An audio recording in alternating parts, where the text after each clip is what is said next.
Assalamualaikum warahmatullahi wabarakatuh. Saya Nadira Nur Aulia dari kelas PAI 2B. Nah, di sini saya akan menjelaskan sedikit materi tentang komponen dan model pengembangan kurikulum serta macam-macam konsep dari kurikulum. Nah, di sini terbagi menjadi beberapa bagian. Yang pertama ada komponen dari kurikulum, yang kedua ada model dari kurikulum, yang ketiga ada macam-macam konsep dari kurikulum. Nah, yang pertama ada komponen dari kurikulum.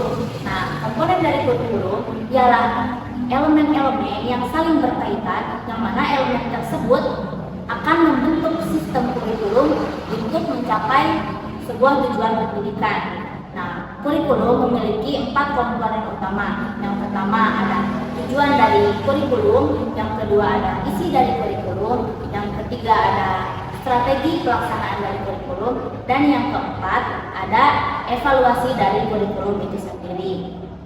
Nah, yang pertama ada tujuan dari kurikulum.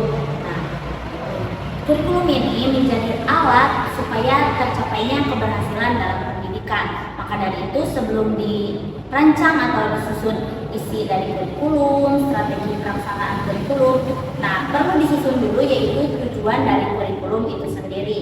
Karena tujuan ini menjadi alat yang menentukan arah apa saja kegiatan yang akan dilaksanakan ketika proses pembelajaran nanti.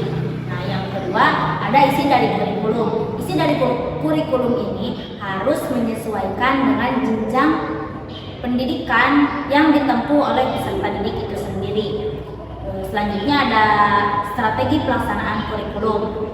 Nah, ini adalah cara yang diberikan oleh pendidik kepada peserta didik ketika proses pembelajaran. Yang terakhir ada evaluasi dari kurikulum, yang mana evaluasi ini berfungsi untuk menilai apakah tujuan-tujuan yang ditentukan dalam kurikulum kemarin itu berjalan dengan baik atau tidak. Nah, yang selanjutnya ada model dari pengembangan kurikulum. Nah, model ialah pola-pola penting yang berguna sebagai pedoman untuk melakukan suatu tindakan. Nah, menurut Nana Syawadi Sukmadinata, pengembangan kurikulum ini bisa berarti penyusunan kurikulum yang memang benar-benar baru atau disebut dengan kurikulum construction, atau bisa juga menyempurnakan kurikulum yang sudah ada atau disebut dengan kurikulum improvement. Nah, yang mana model-model dari pengembangan kurikulum ini sangatlah beragam. Yang pertama ada administratif model, yang kedua ada model grassroots, yang ketiga ada Bentham, yang keempat ada Ralph Taylor, yang kelima ada inverted model, dan yang keenam ada the demonstration model. Nah, selanjutnya ada pengertian dari konsep kurikulum.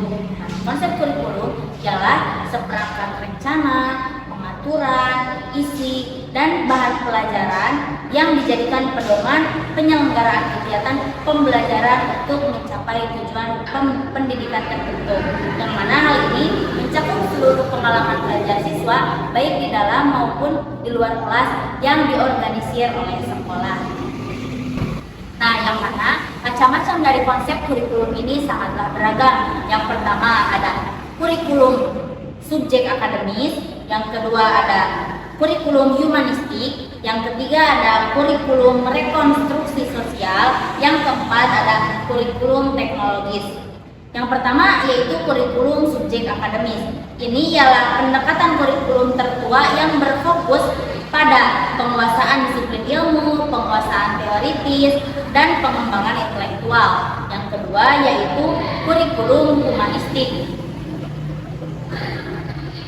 Kurikulum ini berfokus pada pengembangan potensi peserta didik secara utuh, baik kognitif, afektif, dan juga sosial. Yang mana di sini dilakukan dengan memanusiakan manusia.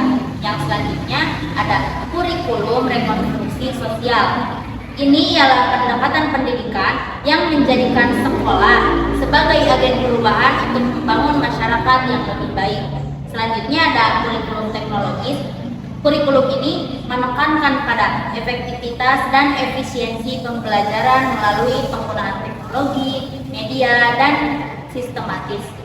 Mungkin sekian yang dapat saya sampaikan. Wassalamualaikum warahmatullahi wabarakatuh.